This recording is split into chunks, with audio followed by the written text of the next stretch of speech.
and thank you for joining us. My name is Carmen Rogers. I'm one of the Associate Directors within Career Management at the School of Hotel Administration. And joining me today is Mr. Steve Yale-Lair, who practices immigration law at Miller-Mayer and also teaches immigration law at Cornell Law School. And today, Steve is going to talk to us about the L-1 visa.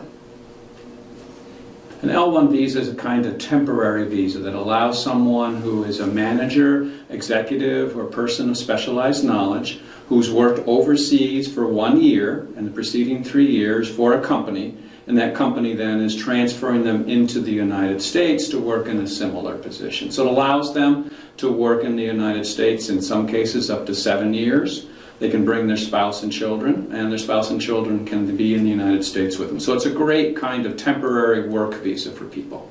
So who's actually eligible for this type of visa? Well, you have to be what's called a manager or an executive or person with specialized knowledge, and we'll talk more about that in a minute. You have to have worked overseas continuously for 1 year out of the preceding 3 years, and you have to be coming into the United States to work for a company that's either the same company or a branch or subsidiary, affiliate, something related. So that's why we call it an intra-company transferee visa category.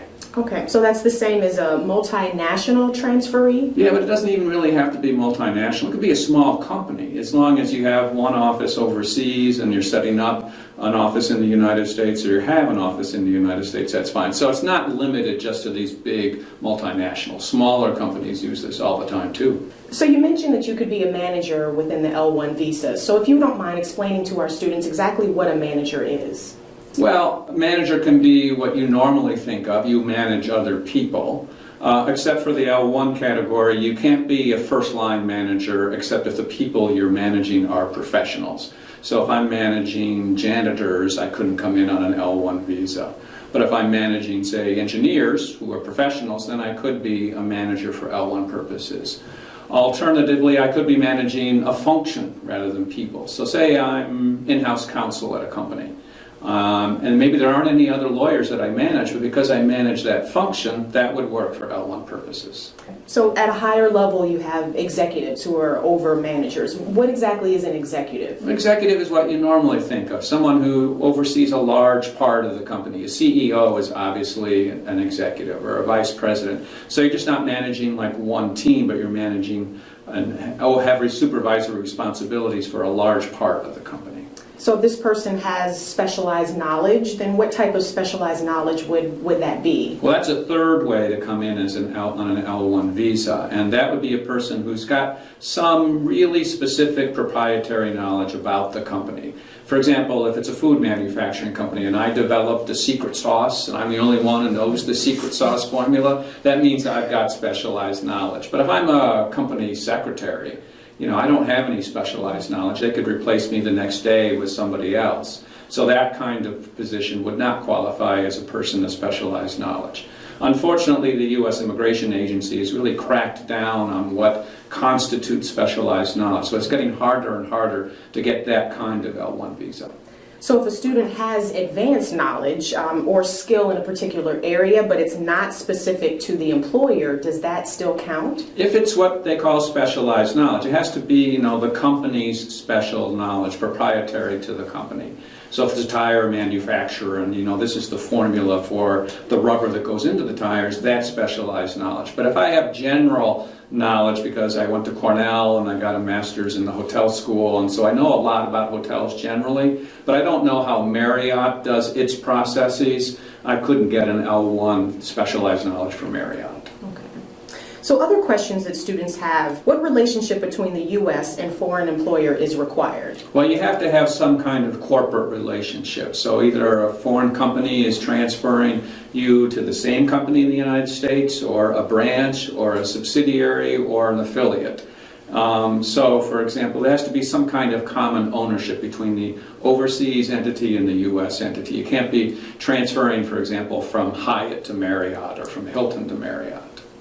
So if the student is an entrepreneur, can they use the L1 visa to set up a new company in the U.S.? Yes, you can, and that's good for entrepreneurs, but it's somewhat difficult to set up any kind of L1 for a new company. For example, to set up a new office L, as they say, you have to be setting up a new company, you have to have office space, you have to be paying rent, you have to have a detailed business plan, you have to show you've got the money to be able to pay the person who's going to be working in the United States. In the entrepreneurial context, that would work, but the entrepreneur's got to have enough money to be able to pay himself or herself. And the other thing is the entrepreneur must have worked overseas for at least 1 year for a company and then be transferring himself into the United States. And lastly, you can't be closing up the foreign shop to start the U.S. shop. You have to have that continued corporate relationship. So it doesn't work real well for entrepreneurs, but we can make it work if we need to.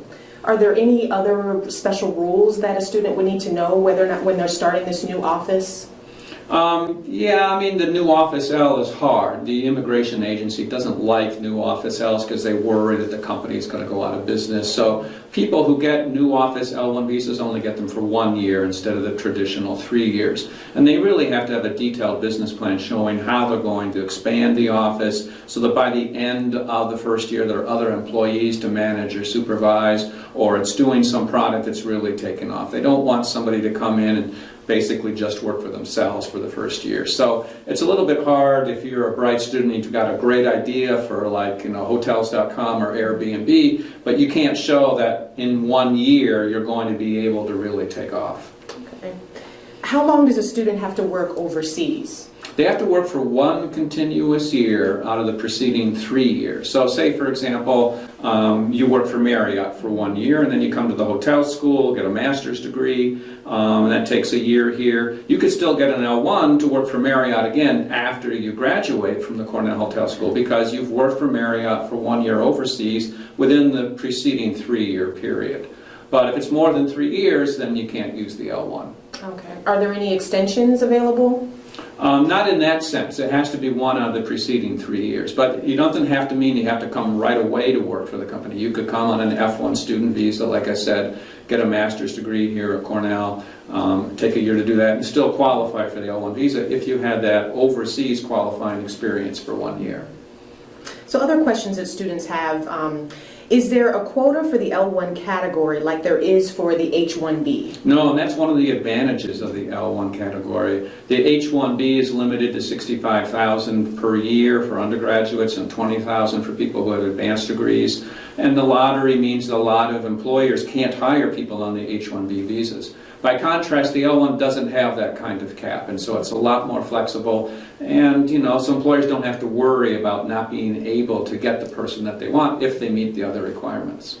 Can smaller companies obtain the same type of visa, or is it only for larger companies? No, small companies can do it too, as I mentioned before. It's not just for Fortune 500 multinationals. You can be a smaller company as long as you've got an overseas company you're going to continue, and you either already have a U.S. company or are going to be setting up a U.S. company. So it works for smaller companies as well as multinationals. Can a student work in any country overseas, or does the student have the ability to work in their home country as well?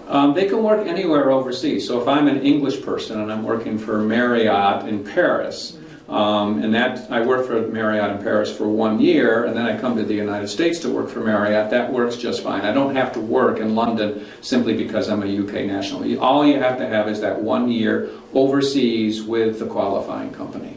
And what occupations or job titles are necessary for this type of employment? The job title is not important. What is important is, are you a manager, are you an executive, or are you a person who has specialized knowledge? So, for example, again, I could be general counsel. That doesn't have the title of manager, but because I'm managing the function, that would work for L1 purposes. Now, the obvious question is why would a student even need to obtain this type of visa? Well, it's very flexible. As long as you meet the requirements of working overseas for 1 year out of the preceding 3 years, and you're a manager or an executive or person of specialized knowledge, and coming in to work for a related company, it's a great visa because you can come for 5 to 7 years, your spouse can come, your spouse can work in the United States, which is better than a lot of other temporary visa categories, and there's a relatively easy transition to a green card too. You just mentioned that there might be a relatively easy path to the green card. He asked for L1s because we have sort of a corresponding green card category. We have the employment-based first category, sometimes known as EB-1.3 or EB-1C, that says if you're a manager or executive and you've worked in the United States for 1 year on an L1 visa, then come on in and get your green card. And you don't have to show that there are no U.S. workers, which is known as labor certification. So it's an easy way to transition from a temporary L1 visa to a permanent green card. It only works for managers or executives, however. So if you come in on an L1 as a person of specialized knowledge, you don't have that easy transition, and you have to go through the traditional labor certification route to get a green card. So then how does a student apply? Basically, to apply, you just have your employer fill out a form. It's called Form I-129. They'll submit it to the immigration agency and prove that you worked overseas for 1 year, usually with a letter from the HR department. They'll prove that you worked overseas as a manager or an executive or person of specialized knowledge. And you can even file it and get expedited treatment with the immigration agency called premium processing. Once the U.S. Immigration Agency approves it, then you take the approval notice to your consulate overseas, schedule an interview, and then you come in on the L1 visa, and your spouse and children can come in on what are known as L2 visas. So it's a fast, easy way. Often with this expedited processing, you can do it in less than a month. Well, that's great, Steve. That actually was our last question for today. So I want to thank you very much for being here and providing us with such great information with regard to the L1 visa. Glad to do it. Thank you.